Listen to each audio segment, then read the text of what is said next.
पहुंचे स्वर्ग में, बैकुंठ में, तो लक्ष्मी माता को चिंता हुई कि नारायण इतने दिन तक तो गायब नहीं रहे थे। नारद जी को बुलाया कि पुत्र तुम बताओ, ये बताओ आजकल भगवान कहाँ है, बहुत दिन से दिखाई नहीं दे रहा। तो नारद जी ने कहा माता भगवान आजकल नौकरी करने लगे। बोले भगवान को नौकरी की क्या आवश्यकता है, अरे वो तो लक्ष्मी के नारायण है और नारायण किसी क्या नौकरी के क्यों करेंगे। तो बोले नौकरी धन के लिए नहीं कर रहे, नौकरी किसी और कारण से कर रहे। द्वार पे खड़े और द्वार पे जो खड़ा उसे क्या बोलते हैं।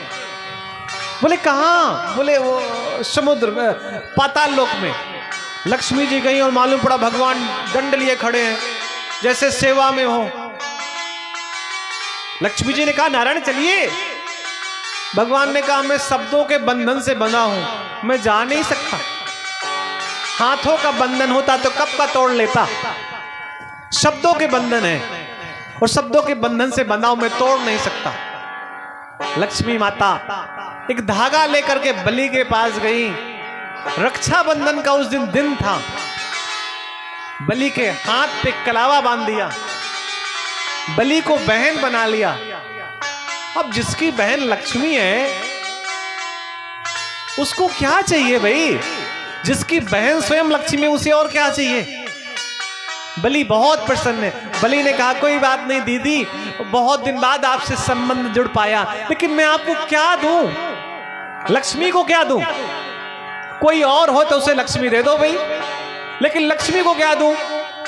तो लक्ष्मी ने कहा कि वो जो तो आपके द्वार पे खड़ा है ना, वो मुझे बहुत प्रिय है, उसी को मुझे दे दो। ये भगवान की लीलाएं हैं और बलि भी सारी बात जानता है। भगवान से बलि ने कहा कि प्रभु अब आप हमारे प्रेम के बंधन से मुक्त हो गए, लेकिन 4 महीने कम से कम साल में आप मेरे घर के आंगन पर रहें, मुझे भी पूजा का मौका दें। और उन्हीं 4 महीनों में ये जो चल रहा है, यही 4 महीने भगवान बलि के यहाँ रहते हैं, पाताल लोक पे रहते हैं, बलि को आनंद देते हैं। और इन्हीं 4 महीनों तक घर में फिर किसी प्रकार का कोई उत्सव जैसा कार्यक्रम नहीं होता, मांगलिक कार्यक्रम नहीं होता, बाकी उत्सव तो चलते रहते हैं। बोलिए वृंदावन बिहारी लाल की जय। आगे बहुत सी कथाएं हैं और इसी कथा में ब्रह्मा के पुत्र, विष्णु के पुत्र ब्रह्मा बताए गए, उनके पुत्र मरीच बताए गए, फिर उनके पुत्र कश्यप बताए गए और कश्यप के पुत्र वैवस्वत मनु बताए गए। इन्हीं मनु महाराज के एक पुत्र थे जिनका नाम था सुदुम्न। आपको पता है हम लोग मनुष्य क्यों कहलाते हैं, क्योंकि हम मन से सोचते हैं, या यूं समझिए हम मनु महाराज के पुत्र हैं। हम सब लोग मनु की संतानें हैं, इसलिए हम सब लोग मनुष्य कहलाते हैं। सुदम्न के पुत्र थे सरयाती, और सरयाती की एक पुत्री का नाम था सुकन्या। एक दिन जंगल में अपनी पुत्री को सुकन्या को लेकर के सरयाती गए। एक मिट्टी का ढेर लगा था, सुकन्या को लगा पता नहीं क्या है। उस मिट्टी के ढेर को जब मिट्टी हटाने लगी तो उससे 2 ज्योतियां चमकने लगी। सुकन्या ने एक सीख ली और ये जानने के लिए ज्योतियां क्या है उन पर सीख चुभो दिया।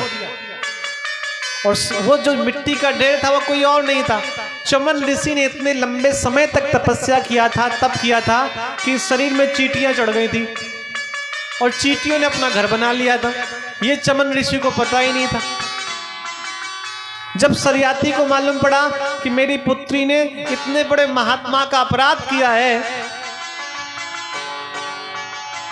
तो बिना किसी संकोच के सरयाती ने अपनी पुत्री को उस मिट्टी के ढेर के साथ बांध दिया, ये कह करके कि बूढ़े महात्मा का अपमान तूने किया है, अब इसकी आंखें भी तो नहीं है, अब ये क्या करेगा, और विवाह कर दिया।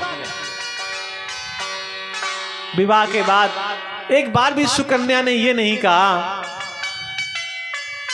कि मैं इनके साथ नहीं रहूंगी। मातु पिता प्रभु गुरु के वाणी, विनय विचार करई शुभ जानी। पिता की बात मान करके उस बूढ़े महात्मा के साथ वो 16 वर्षीय सुकन्या रहने लगी। ईश्वर की कृपा हुई और चमन ऋषि को सुंदर सा शरीर मिला और फिर दोनों वो बड़े प्रेम के साथ आगे रहने लगे। अम्बरीश की कथा है, भगवान विष्णु के बहुत परम भक्त थे। एकादशी का व्रत करते थे। एक बार थोड़ी सी गलती हुई कि दुर्वासा ऋषि ने कत्ता प्रकट कर दी प्राण लेने के लिए। उल्टा वही कत्या उल्टा भगवान कृष्ण का जब चक्र आया तो चक्र ने कत्या को नष्ट कर दिया और दुर्वासा ऋषि के पीछे पड़ गई। दुर्वासा ऋषि पूरे संसार में भागते रहे, किसी ने प्राणों की रक्षा नहीं की। अंत में दुर्वासा ऋषि अम्बरीश के पास आए और उनसे क्षमा मांगी तो सुदर्शन चक्र ने भी मुक्त कर दिया। इस प्रकार बहुत सारी कथाएं हैं। आज हम लोगों को कृष्ण जन्मोत्सव का भी लाभ लेना है, तो हम एक छोटे से गीत के माध्यम से राम कथा को श्रवण कर लेंगे, क्योंकि भागवत कथा में भगवान कृष्ण के जन्म के पहले राम कथा का चित्रण है, लेकिन समय का थोड़ा अभाव है। तो हम लोग एक गीत के माध्यम से राम कथा सुनते हैं और फिर आगे भगवान के जन्मोत्सव की लीला में हम लोग आगे बढ़ते हैं। सब लोग हमारे साथ गाएंगे।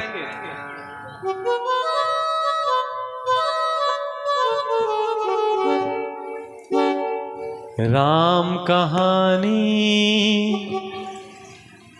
सुनो रे राम कहानी, राम कहानी सुनो रे राम कहानी।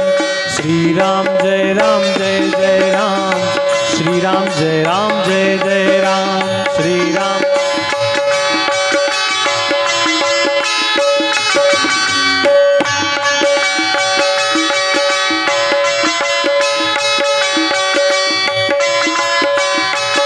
सुनो रे राम कहानी, कहते सुनाते आवे, कहते सुनाते आवे आँखियों में पानी। राम कहानी सुनो रे राम कहानी, राम कहानी सुनो रे राम कहानी। हो कहते सुनत आवे अखियों में पानी, राम कहानी सुनो रे राम कहानी, राम कहानी सुनो रे राम कहानी।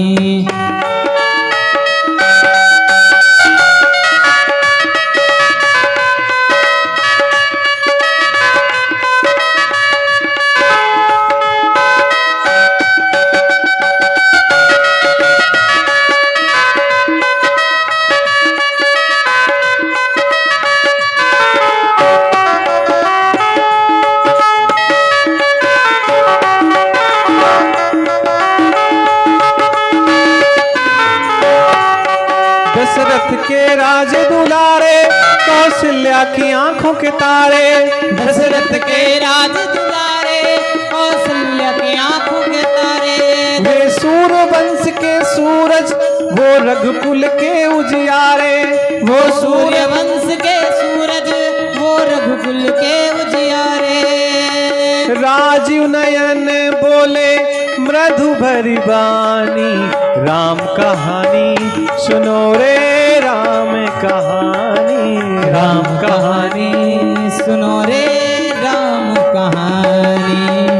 कहते सुनत आवे अखियों में पानी, राम कहानी सुनो रे राम कहानी, राम कहानी सुनो रे राम कहानी।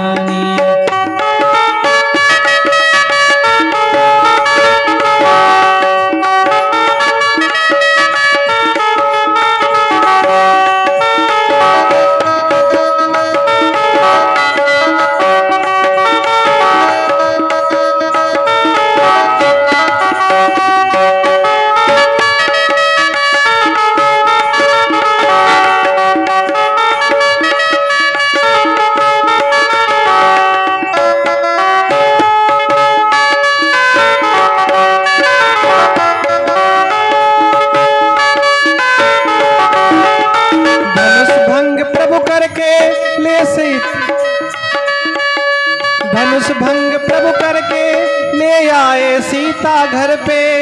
धनुष भंग कर करके ले आए सीता घर के। घर त्याग भय वनवासी पितु की आज्ञा सिर धर के। घर त्याग भय वनवासी पितु की आज्ञा सिर धर के। बड़ा दुख पावे राजा, बड़ा दुख पावे राजा राम जी की रानी। राम कहानी सुनो रे राम कहानी, राम कहानी। हो कहत सुनत आवे अखियों में पानी। राम कहानी सुनो रे राम कहानी, राम कहानी सुनो रे राम कहानी। खल रूप बिच्छू का धर के भिक्षा का आग्रह करके। खल रूप भिक्षु का धर के भिक्षा का आदर करके। उस जनक सुता सीता को छल बल से ले गया हर के। उस जनक सुता सीता को सब ले गया छल के हर के। बड़ा दुख पावे राजा राम जी की रानी। राम कहानी सुनो रे राम कहानी, राम कहानी सुनो रे राम कहानी। श्री राम जय राम जय जय राम, श्री राम जय राम जय जय राम, श्री राम जय राम जय जय राम, श्री राम। श्री राम जय राम जय जय राम, श्री राम जय राम जय जय राम, श्री राम जय राम जय जय राम, श्री राम जय राम जय जय राम, श्री राम जय राम जय जय राम, श्री राम जय राम जय जय राम, श्री राम जय राम जय जय राम, श्री राम जय राम जय जय राम, श्री राम जय राम जय जय राम, श्री राम जय राम जय जय राम, श्री राम जय राम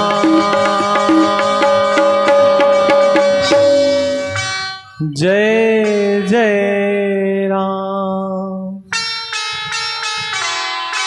वैसे तो राम कहानी के रूप में राम कथा 15-15 दिन चलती है, महीने भर चलती है, कई महीने चलती है। लेकिन अब थोड़ी सी कई बार मजबूरियां होती हैं कि भगवान के जन्मोत्सव का आनंद लेना है, तो कथा को हमें वहां तक भी पहुंचाना है। इसलिए ऐसे ही दूर जी से राम जी को प्रणाम कर लेते हैं। राम जी अपने सीधे साधे हैं, कौन से टेढ़े वेढ़े हैं। जो टेढ़े हैं उनके जन्मोत्सव को और आनंद से सुन लेते हैं।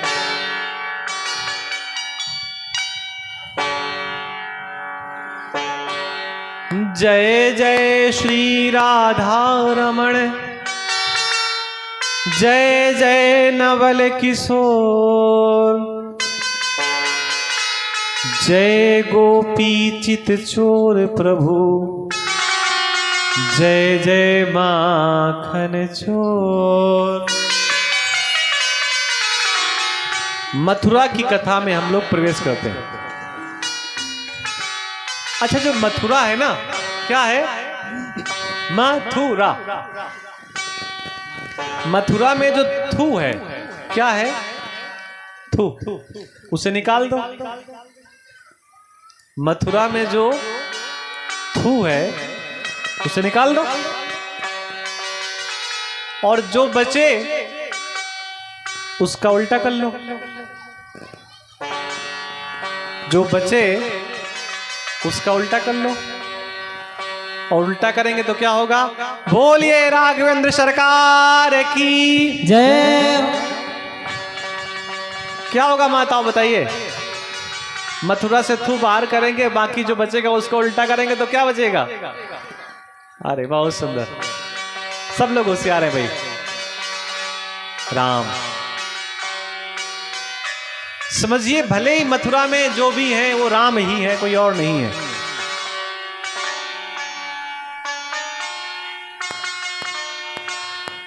देवकी की एक पुत्री है, देवक की पुत्री है, जिनका नाम है देवकी। और जो देवक हैं वो कंस के यहां मंत्री हैं, और इतने श्रेष्ठ मंत्री हैं, इतने कर्तव्यनिष्ठ मंत्री हैं कि देवक को यह पता ही नहीं है कि मेरी बेटी बड़ी हो गई है, उसका विवाह करना है। देवकी एक दिन घर की छत पे खड़ी थी, मुड़ेर पे खड़ी थी, स्नान करने के बाद अपने बालों को ठीक कर रही थी। माताएं करती हैं। स्नान के बाद बहनें अपने बालों को ठीक करती हैं। और वहीं से कंस निकला। तो कंस ने अपने मंत्री से पूछा कि अब राजा को तो पता नहीं रहता कौन है क्या है। तो कंस ने कहा ये कन्या कौन है? तो उसके मंत्री ने बताया कि महाराज ये आपकी बहन है, जो आपके मंत्रालय में देवक हैं उनकी बेटी है, और आपकी बहन है। तो कंस ने कहा मेरी बहन तो बड़ी हो गई है, और देवक जो इनके पिता हैं वो इसका विवाह क्यों नहीं करते? तो जो साथ में मंत्री था उसने कहा कि महाराज देवक राज्य के कार्य में लगे रहते हैं, राज्य के कार्य में फंसे रहते हैं, इसलिए देवक को समय नहीं मिलता कि कहीं लड़का ढूंढे जा करके। तो कंस ने कहा कि अब इस कन्या का विवाह, इस बहन का विवाह हम करेंगे, क्योंकि वो भी हमारे मंत्री जो हैं वो राज्य के परिवार पे लगे रहते हैं, समय नहीं निकलता, इसलिए अपनी बहन का विवाह मैं करूंगा, और वो भी बड़े धूमधाम से करूंगा। कंस ने देवकी के लिए वर ढूंढा, और उस संसार में देवकी के योग वसुदेव के अलावा उन्हें कोई दिखाई नहीं दिया। देवकी का विवाह वसुदेव जी के साथ तय किया। किसने? कंस ने। वसुदेव जी बारात लेकर के आ गए मथुरा में, और वसुदेव जी का बड़ा सुंदर स्वागत हुआ है। कंस ने अपने मथुरा में डंका पिटवा दिया कि विवाह के बाद दहेज के रूप में या मेरी बहन के साथ या मेरी बहन की सेवा करने के लिए जितने रसोइये हैं वो सब वसुदेव जी के साथ जाएंगे। जितने अच्छे रजक हैं, रजक कहते हैं कपड़े धुलने वालों को, कपड़े साफ करने वालों को, जितने अच्छे रजक हैं वो सब जाएंगे किसके साथ? वसुदेव जी के साथ।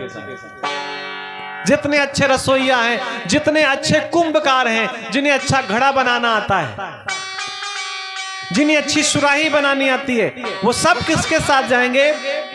वसुदेव जी के साथ। जितनी अच्छी मेहंदी लगाने वाली देवियां हैं वो सब किसके साथ जाएंगी? वसुदेव जी के साथ। जितने सुंदर सुंदर रथ हैं, घोड़े हैं, जितने महंगे महंगे आभूषण हैं, ये सब किसके साथ जाएंगे? देवकी और वसुदेव के साथ। क्योंकि मेरी बहन जहां जाएगी वहां किसी वस्तु की कमी नहीं होनी चाहिए। मेरी बहन के यहां किसी भी वस्तु की कमी नहीं होनी चाहिए। और भैया कंस से तो सब मुक्ति चाहते हैं, सभी तैयार हो गए, हम भी जाएंगे, हम भी जाएंगे, हम भी जाएंगे। भाई अगर देवकी के साथ हम चले जाएंगे तो क्या होगा? हमें कंस के भय से मुक्ति मिल जाएगी। इसलिए सब जाना चाहते हैं, सब तैयार हो गए पूरे परिवार के साथ। हम अकेले नहीं जाएंगे, पूरे परिवार को साथ लेकर के जाएंगे। अच्छे अच्छे घोड़े, अच्छे अच्छे रथ।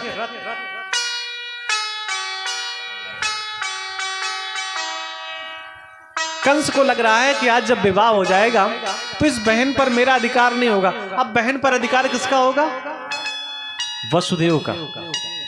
इसलिए कंस अपनी बहन के साथ अधिक से अधिक समय खर्च करना चाहता है। जहां पर देवकी को मेहंदी लगाई जा रही थी, कंस वहां जाना चाहता है। तो वहां की सेविकाओं ने कंस को हाथ पकड़ करके बाहर कर दिया कि यहां पर मेहंदी लग रही है, देवकी का श्रृंगार हो रहा है, यहां पुरुषों का प्रवेश वर्जित है। वो सखियां, वो सहेलियां जो कंस की आहट पा करके डर जाती थी, आज कंस का हाथ पकड़ करके बाहर कर रही हैं। लक्ष्मी माता को लगा जिसका बेटा मेरा पति होगा उसका आज विवाह हो रहा है, मुझे जाकर के कम से कम अभी से सेवा करना सीखना चाहिए। तो लक्ष्मी माता रुंझुन रुंझुन करती हुई मथुरा की ओर चल पड़ी। जब लक्ष्मी माता रुंझुन रुंझुन करती हुई चल पड़ी तो ब्रह्मा की पत्नी ब्रह्माणी ने कहा, दीदी कहाँ जा रही हो वैकुंठ छोड़ करके? तो लक्ष्मी ने कहा, मैं आज मथुरा जा रही हूं। तो भगवान महादेव की पत्नी शिवानी ने कहा, मैं भी चलूंगी। और तीनों देवियां कहां पर आ गई? मथुरा पे आ गई। जब वो जहां पर देवकी का श्रृंगार हो रहा था वहां पर जब तीनों देवियां जाने लगी तो लोगों ने पूछा, तुम कौन हो, तुम कौन हो? तो बता दिया कि हम मौसी हैं, हम मामी हैं, हम बुआ हैं। वो इतना सुंदर श्रृंगार करके आए कि किसी की हिम्मत ही नहीं पड़ी कि रोक सके। वो तीनों देवियां कहां पहुंच गईं? देवकी के पास। अब लक्ष्मी माता कहां बैठे? तो लक्ष्मी का स्थान माता देवकी के चरणों पे है। तो लक्ष्मी माता माता देवकी के चरणों पर बैठ गई और पैरों में आलेपन लगाने लगी, क्योंकि विवाह के बाद मुझे इन्हीं की सेवा करनी है। ब्रह्मा की पत्नी ब्रह्माणी को लगा मैं क्या करूं, तो वो हाथों में मेहंदी लगाने लगी। लेकिन शिव की पत्नी जो शिवानी है वो बड़ी है, वो पैरों पे हाथ नहीं लगा सकती, वो हाथों पे हाथ नहीं लगा सकती। वो जगदम्बा है, वो परांबरा है, वो त्रिपुर सुंदरी है, वो राज राजेश्वरी है। उनका हाथ तो केवल आशीर्वाद के लिए उठता है। तो जगदम्बा देवकी माता के वेणु वंदन करने लगी, बालों को संवारने लगी, बालों को सजाने लगी और धीरे से आशीष भी दे रही हैं, क्योंकि वो जानती हैं कुछ देर बाद कष्ट आने वाला है। तो मेरे आशीष तेरे साथ हैं देवकी, तुझे कष्ट सहने की ताकत मिलेगी। विवाह हुआ, रथ पे बैठाल करके कंस चल पड़ा मथुरा की सीमा के पार की ओर कि कम से कम अपनी सीमा तक तो इसको छोड़ाऊं। लेकिन भैया देवता कहां शांत रहते हैं? जैसे ही मथुरा की सीमा की ओर आगे घोड़े में बैठाल करके माता देवकी और वसुदेव को जब वो कंस लेकर के चलने लगा तो आकाश मंडल से एक भयानक आकाशवाणी हुई और उस आकाशवाणी में देवता हंस रहे थे। देवताओं ने कहा, रे मूढ़, मूर्ख, धूर्त कंस, अपनी बहन को जिस प्रेम से तू विदा करने जा रहा है, इसी बहन की 8वीं संतान तेरी मृत्यु का कारण बनेगी। जिस बहन से इतना प्रेम था, इतना लगाव था, इतना वात्सल था, केवल आकाशवाणी सुन करके वो सारा प्रेम दूर हो गया, वात्सल्य दूर हो गया, वो सारा स्नेह दूर हो गया। और उसको लगा जिस बहन को मैं इतने लाड़ दुलार के साथ, जिसका मैंने विवाह किया, जिसके लिए मैंने राज्य की सारी सुविधाएं देने का निश्चय किया, इसी का बेटा मेरी मृत्यु का कारण बनेगा। ऐसे बालक को आने से पहले मैं ऐसे गर्भ को ही नष्ट कर दूंगा। और देवकी माता के उदर पे मुष्टिक का प्रहार करने लगा, ये कह करके इसी उदर से मेरी मृत्यु को प्रकट करेगी, मैं इस उदर को ही नष्ट कर दूंगा। कुछ देर तक तो वसुदेव जी देखते रहे, लेकिन फिर वसुदेव जी को ऐसा लगा मेरी पत्नी है, अधिकार मेरा है, अब भाई का अधिकार नहीं है, विवाह हो गया है, अब मेरी वामांगा हो गई है और मेरे सामने मेरी पत्नी का तिरस्कार हो रहा है। उसी समय वसुदेव जी ने अपनी खड्ग निकाल ली और कंस से कहा, अरे दुष्ट कंस, अगर तूने अब एक भी मुष्टिक प्रहार किया तो देवताओं ने तो कहा है कि 8वीं संतान तेरी मृत्यु का कारण बनेगी, वो 8वीं संतान अभी पैदा हो जाएगी। और इतनी बात जब वसुदेव जी ने कही तो भैया चोर की दाढ़ी में तिनका होता है, कंस डर गया। कंस ने मारना बंद कर दिया। लेकिन कंस ने कहा, वसुदेव जी मैं आपसे डरा नहीं हूं, मैं आपका सम्मान करता हूं, लेकिन अब मेरी बहन को लेकर के आप गोकुल नहीं जाएंगे, बरसाने नहीं जाएंगे, वृंदावन नहीं जाएंगे, मेरे साथ वापस चलेंगे। कहां? मेरे घर पे, जहां पर मैं तुम्हें बंधन पे रखूंगा, क्योंकि मेरी भी मैंने सुन रखा है आकाशवाणी, मैं मरना नहीं चाहता। जिस बहन को इतना प्रेम करता था उसी बहन को वापस ला करके कैद खाने पे कर दिया। बाबा तुलसी कहते हैं, बाढ़ ही खले बहु चोर जुआरा, बाढ़ ही खल बहु रोग जुआरा, बाढ़ ही खले बहु चोर जुआरा, बाढ़ ही खल बहु रोग जुआरा, जेलम पट पर धन पर दारा, जेलम पट पर रंबर दारा, दामिनी दमक रहीने घन माही, दामिनी दमक रही घन वाही, खल के प्रीत जथा धीर नाही, खल के नीत जथा प्रिय नाही, दामिनी दमक रहीने घन माही, दामिनी दमक रही घर माही, खल के प्रीत जथा धीर नाही, खल के प्रीत जथा प्रिय नाही, जथा प्रिय नाही, जथा प्रिय नाही, दामिनी दमक रही घन माही।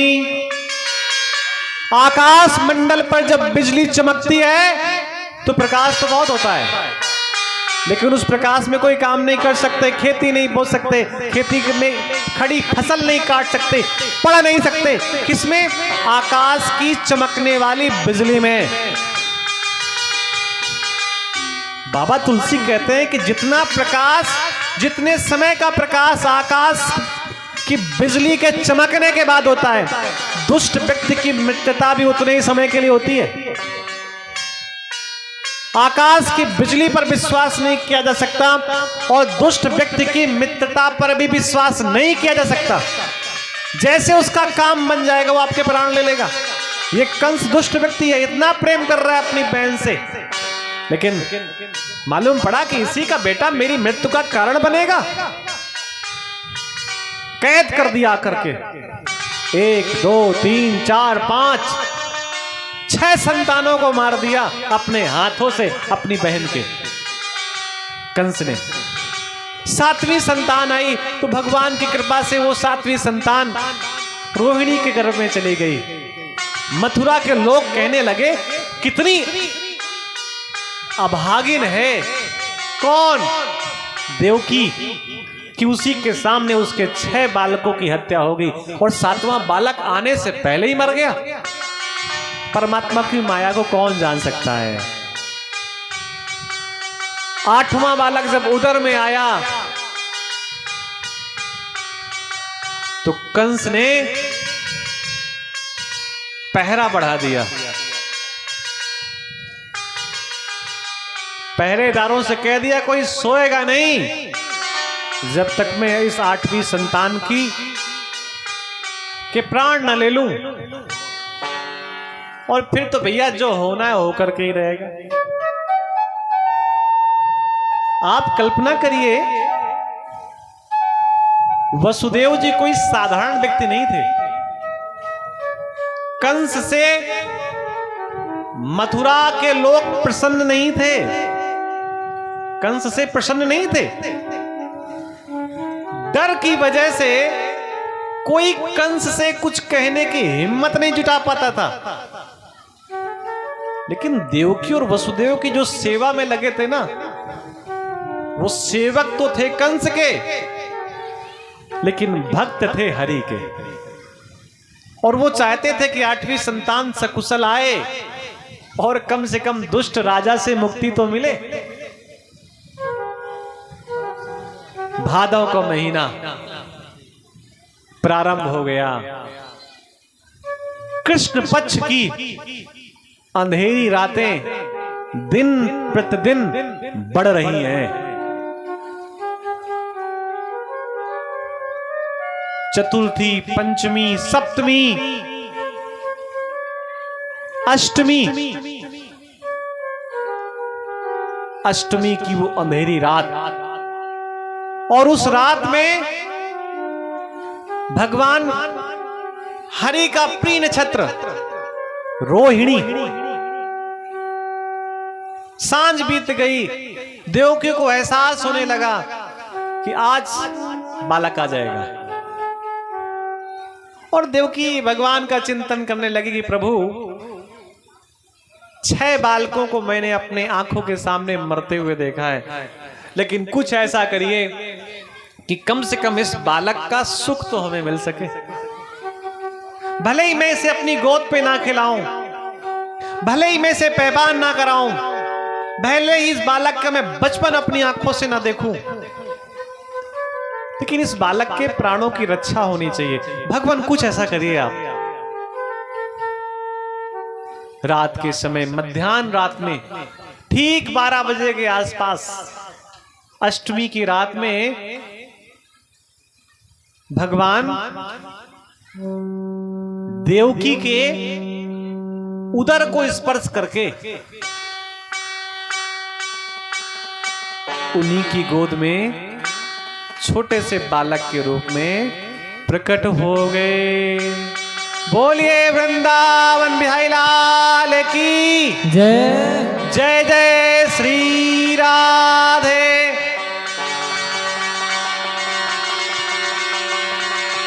और भैया जैसे ही भगवान का प्रकट हुआ, प्रकाश खिल गया।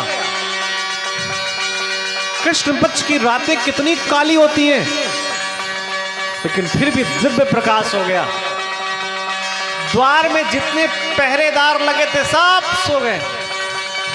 अपने आप हाथों की हथकड़ियां खुल गईं, पैरों की बेड़ियां खुल गईं, दरवाजे खुल गए, मानो दरवाजे इशारा कर रहे हैं कि मैं खुला हूं, चाहो तो इसे बाहर कहीं छोड़ दो।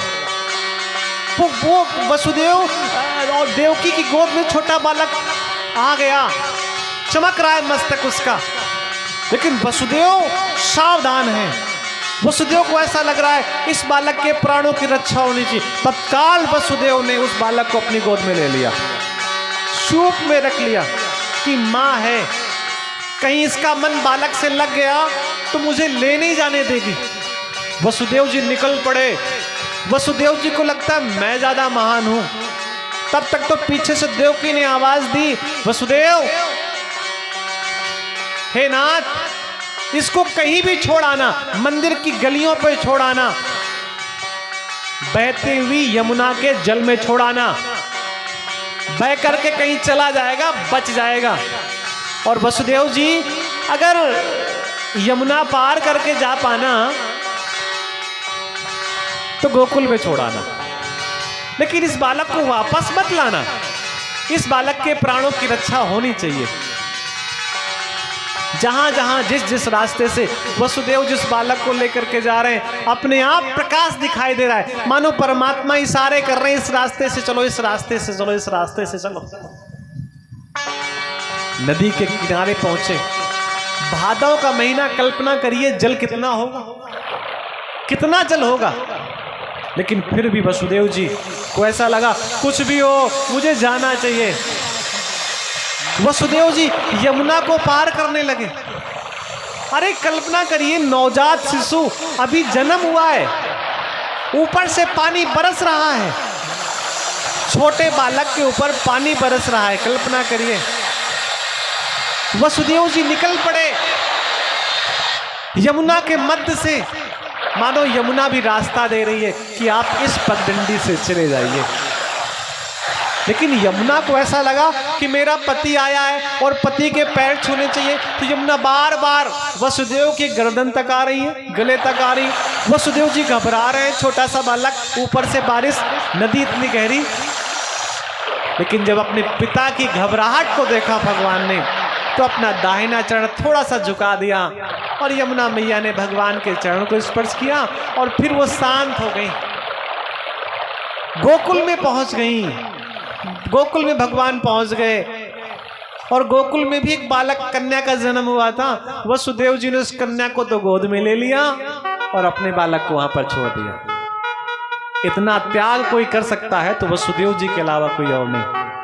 बेटे को वहीं पे छोड़ दिया, लाला को वहीं छोड़ दिया और लाली को वहां से उठा लाए, अपने घर पे आ गए जहां पर वो रहते थे, जहां पर वो कैद थे। और तब तक तो जैसे ही वो लाली को लेकर के आए, कन्या को लेकर के आए, पुनः उनके हाथों में हथकड़ियां लग गईं, वेड़ी बंधन, पैरों में बंधन बंध गए, दरवाजे बंद हो गए, अंधेरा हो गया, सेवक सारे जाग गए। और केवल जागे ही नहीं, वो जो देवी थी वो रुदन करने लगी, रोने लगी, रोने लगी वो छोटी सी बालिका। सेवकों ने जाकर के बताया, जाकर के क्या कि 8वां बालक जन्म हो गया। कंस आया और कंस ने उस कन्या को छीना, जमीन पर पटकने का प्रयास किया, लेकिन वो तो माया थी, माया को पकड़ा नहीं जा सकता, माया को छीना नहीं जा सकता। और वो जैसे ही उसको जमीन पे पटकने का प्रयास किया, पत्थर की शिला में पटकने का प्रयास किया, वो जो जगदम्बा स्वरूप थी वो आकाश मंडल पे 4 भुजा के रूप में प्रकट हो गई। बोले जगत जननी दुर्गा माता की। और वो अट्टहास करने लगी, हंसने लगी, रे मूर्ख कंस, मुझे मारना चाहता है, माया को मारना चाहता है, अपनी मृत्यु को मारना चाहता है। तेरा काल धरती के कोने पे कहीं प्रकट हो गया है, वो सुरक्षित है। और इस प्रकार वो जो माया थी वो चली गई। इधर गोकुल में सुबह हुई, प्रातः काल हुई, और प्रातः काल हुई तो सभी ने नंद बाबा को क्या कहा? बधाई हो। क्या कहा बोलो? क्योंकि नंद बाबा 85 साल के हैं और यशोदा माता वो भी 85 साल की है। और 85 साल में किसी के यहाँ बेटा हो जाए तो कई जिलों में खबर पहुंच जाएगी। बोलो भाई। तो सभी लोग बधाई दे रहे हैं, हम लोग भी उत्सव का आनंद लेते हैं